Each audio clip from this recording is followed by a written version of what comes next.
السلام علیکم ګرانو کتونکو زم تفهیم ګرانو کتونکو زه خبره کوم د ډي ایچ کیو هسپتال نوخار حواله سره مونږ وختي پریس کلب کې هم په دې باندې خبره وکړه او دغه چې کوم صورتحال دی د ټیم کې نو هسپتال هغې باندې مونږ وزیر اعلی صاحب ته ډیجیټل خپل درخواست ویډیو په صورت کې هغه هم د نوخار د طرف نه کړی دی ورسره مونږ اواز هم اوچت کړی دی خو افسوسناک صورتحال دا مخې ته راغلی دی چې زمونږ کم صحافیان دي مرګري دي چې کم مرګري زمونږ اواز اوچتوي لیکل کوي او د دې صورتحال مخې ته راوړي نو هغه دې ټایم کې په یو مشکل کې پراته دي او زه دا یو صحافي ته لا یو کس حوالې سره خبره نه کوم زه دا ټول صحافت خبره کوم ځکه چې ته آینه ښویو مونږ چې کوم صورتحال دی نو هغه د معاشرې ته وړاندې کوو مخې ته یې ښیو د هر چا ته خپل شیشه هغه ته نیسو چې ستا کارکردګي ستا چې کوم اورال څه صورتحال دی نو تا ته مخامخ ښکاره شي نو په دې کې د هسپتال ایم ایس ډاکټر مجتبی صاحب هغه وایي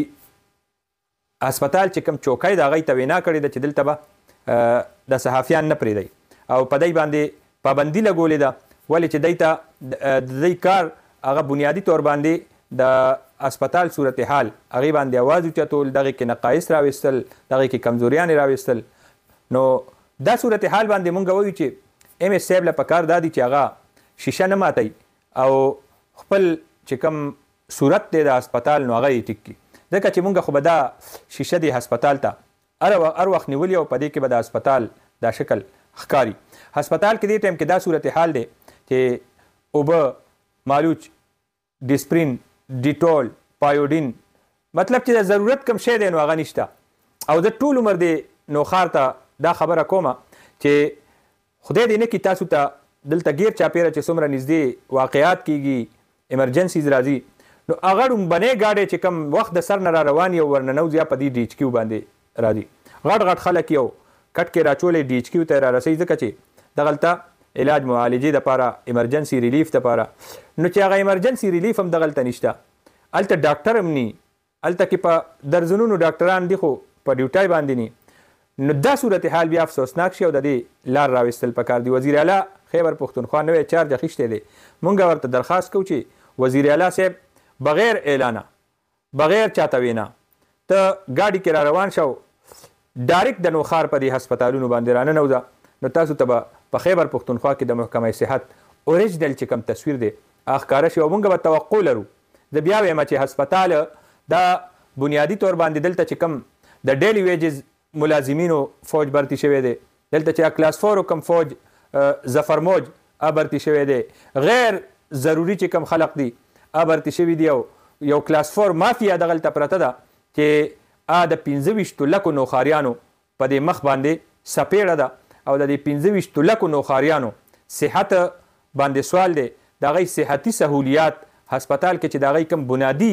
صحت سهولت دی نو په هغې باندې ډاکا چولی او دا زیات نه زیات 100 درزنه خلق دي 100 درزنه خلق هغه په ټول نوخار باندې درانه شوي دي او د سټ ننکۍ د دې نوخار جوړه ده هغوی نه خلاصې نه کېږي ولې چې زما سیاسي لیډرشپ هغه هم په دې کې د مونږ اطلاعاتو مطابق ککړ دی او هر یو سیاسي لیډر په دې کلاس 4 ملازمینو کې په دې کلاس 4 مافیا کې خپله حصه باقاعده اخیستې ده خپله حصه یې وصول کړې ده او خپل 100 کلاس 4 یې لګولي دي او د 25 لکو نوخاریانو په حقوقو باندې ډاکا چولې ده او د دې پشتیبان جوړ دي نو زه دا درخواست کوم چې زما د سیاسي لیډرشپ لم سوچ پکار دی او زما بیا حکومت له په دې باندې فوري کاروایی پکار ده دې سره سره زه وایم چې زمونږ د نوخار سیول سوسایټي هغه اوده ده نوجوان اوده پروت دی کم تپوس کولو والا خلک چې کم غیر چاپیره دي نو زه دی ته دواړه لاسونه جوړه کوم چې خدای دپاره د دې اواز تاسو جوړ شئ او چې نور ریسم نشئ کولی نو زمونږ دا خبره زمونږ دا ویډیو دا تاسو مخې ته ورسوئ د وزیر اعلی ته یې په میز باندې کېدئ